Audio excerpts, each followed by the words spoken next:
नमस्कार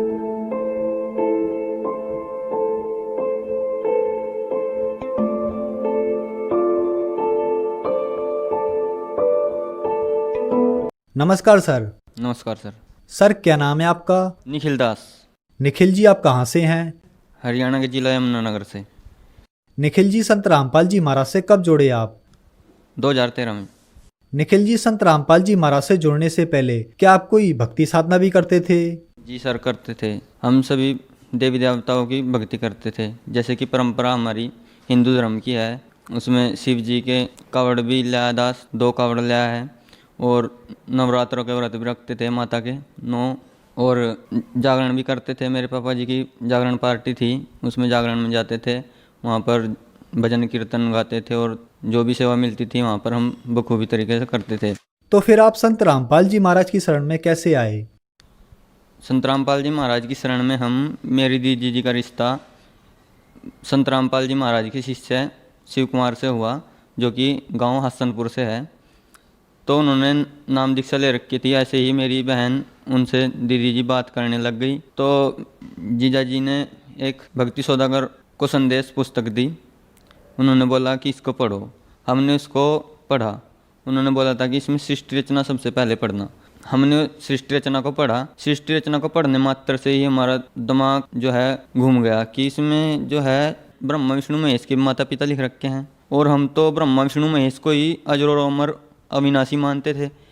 लेकिन फिर मैंने क्या किया, अपने ग्रंथों को लाया मैं, जैसे कि गीता। मैंने गीता को पढ़ा तो उसमें जैसा भक्ति सौदागर को संदेश पुस्तक में लिखा हुआ था, बिल्कुल सेम टू सेम वही मिला। तो फिर मैंने वेदों को नेट पे सर्च किया। नेट पे सर्च करने के बाद उसमें जो का तो मिला। फिर मैंने एक पुस्तक जो कि देवी भागवत पुराण है, उसमें 3रा स्कंद पढ़ा।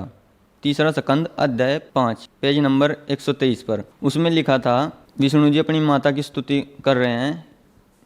हे माता, तुम शुद्ध स्वरूपा हो। यह संसार तुम ही से उद्भासित हो रहा है। मैं ब्रह्मा और विष्णु तुम्हारी कृपा से विद्यमान है। हमारा तो आविर्भाव तथा तिरोभाव हुआ करता है, अर्थात जन्म मृत्यु हुआ करता है। मैंने ये ढूंढा तो मुझे जो का तो प्रमाण मिला। तो इससे मुझे और दृढ़ विश्वास हुआ कि सच में यह ज्ञान सत्य है। और जो हम पहले परंपरा जैसे कि हिंदू धर्म में मैं पैदा होया, तो उसी के अनुसार चल रहा था। हमने कभी भी अपने ग्रंथों को नहीं पढ़ा था, लेकिन हमें सत्य भक्ति का पता करना था, जो कि हमें संत रामपाल जी महाराज दे रहे हैं हमारे शास्त्रों के अनुसार, ना कि परंपरा के अनुसार। मैंने सत्य भक्ति का और मुझे बहुत अच्छा लगा। फिर मैंने संत रामपाल जी महाराज से नाम उपदेश लिया। सर संत रामपाल जी महाराज से नाम दीक्षा लेने के बाद आपको क्या लाभ प्राप्त हुए? संत रामपाल जी महाराज से नाम उपदेश लेने के बाद दास को बहुत लाभ हुए। मुझे नया जीवन दान मिला। एक दिन मैं ट्रैक्टर लेके जा रहा था, तो आगे से कुछ नशेड़ी लोग कार में बैठे पी के पूरी 120 की स्पीड में उन्होंने कार चला रखी थी। जैसे ही वो सीधे आए, मैं अपना आपा खो बैठा था। मुझे ये नहीं पता चला कि मैं अब क्या करूं। तो परमात्मा का भजन मैं कर रहा था, सतनाम का मंत्र कर रहा था। मुझे ये नहीं पता चला कि मेरा हैंडल कैसे घूम गया। एकदम से हैंडल अपने आप ऑटोमेटिक, परमात्मा की दया हुई, अपने आप घूम गया। और दास उस समय एक्सीडेंट से बच गया। जो उनकी कार ठीक मेरे सामने ट्रैक्टर के लगनी थी, वो पीछे ट्रैली में लगी। ये एक लाभ हुआ। इसके बाद मेरे पिताजी, जब से मैंने होश संभाली है, तब से ही मेरे पिताजी बहुत दारू, बीड़ी, गुटखा, मांस, यानी कि सारे प्रकार के नशे करते थे, और घर में आके लड़ाई झगड़ा करते थे। डेली का पिताजी का काम था। 14-15 साल मैंने बहुत दुख झेला। आके मम्मी को भी पीटते थे और हमें भी पीटते थे। आए दिन का यही काम था पिताजी का। मैं इस जीवन से बहुत परेशान हो गया था और मैंने आत्महत्या करने की भी कोशिश करी, लेकिन मैं फिर रुक जाता था कि मेरी माताजी, अगर मैं मर गया तो मेरी माताजी का सहारा कौन होगा। तो ऐसे ही करते करते हम बहुत दुखी हो गए।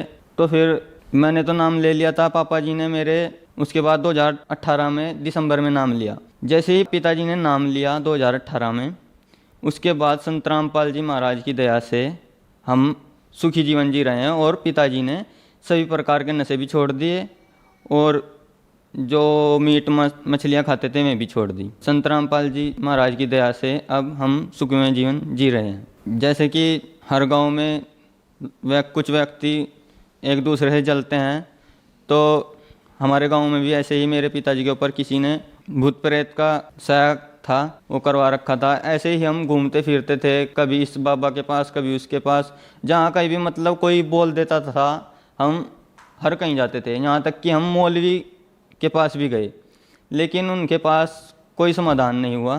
केवल थोड़े समय के लिए वो रहता था, फिर बाद में हफ्ते बाद फिर वैसे ही मेरे पिताजी कार्य करने लग जाते थे।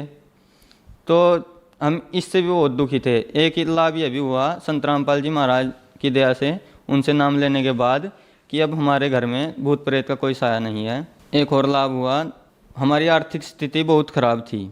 हम जो खेतीबाड़ी करते थे उसमें हमें कोई लाभ नहीं होता था, हमेशा घाटा ही होता था। जैसे हम खेत में खेती बोते तो फसल तो बहुत अच्छी चमकती थी, लेकिन बाद में सारी बेकार हो जाती थी। उसमें हमें कई बार लाख का 50,000 का ऐसे घाटा खाते थे।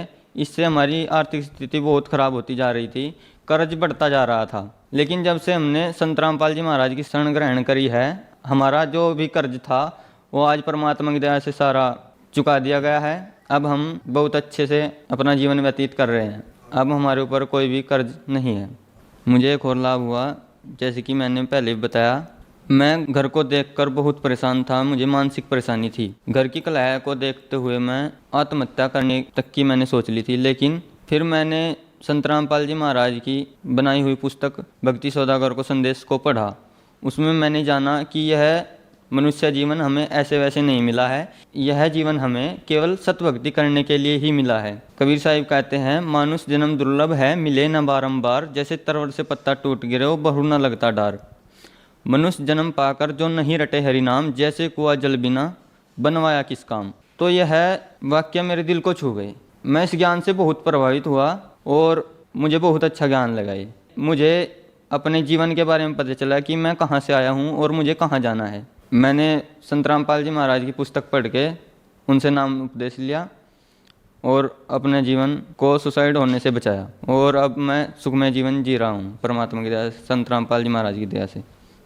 संत रामपाल जी महाराज से नाम दीक्षा लेने के बाद आपको बहुत सारे लाभ प्राप्त हुए, तो जो श्रद्धालु आज आपको देख रहे हैं आप उन्हें क्या कहना चाहेंगे? दास तो पूरे वर्ल्ड से प्रार्थना करना चाहता है कि जैसे मेरे ऊपर पहाड़ टूटे थे, जैसे कि मैं दुखी था अपने घर के कलेश से या अपनी मानसिक परेशानी से, ऐसे ही आप भी मेरी तरह लाभ प्राप्त कर सकते हैं। यदि आप मेरी तरह जीवन जी रहे हैं तो मेरी तो आप सभी से हाथ जोड़कर प्रार्थना है, आप भी संत रामपाल जी महाराज से नाम उपदेश लें और एक बार अवश्य जमा कर देखें कि संत रामपाल जी महाराज में ऐसी क्या शक्ति है और वो क्या ज्ञान देते हैं, जिससे कि एक व्यक्ति सुसाइड करने वाला व्यक्ति अपनी ज़िंदगी में इतना चेंज हो गया कि वो आज सुखमय जीवन जी रहा है। तो आप भी एक बार संत रामपाल जी महाराज की शरण ग्रहण करें और अपना कल्याण करें। संत रामपाल जी महाराज की शरण में कैसे आया जा सकता है? संत रामपाल जी महाराज की शरण में साधना चैनल पर सत्संग चलता है, उसके नीचे पीली पट्टी चलती है, उसमें कुछ नंबर दिए जाते हैं, उन पर कांटेक्ट करके आप नाम उपदेश ले सकते हैं। प्रत्येक ज़िले में परमात्मा की दया से नामदान सेंटर खोले गए हैं, आप वहाँ का नामदान सेंटर का पता पूछकर वहाँ से नाम उपदेश ले सकते हैं। धन्यवाद सर।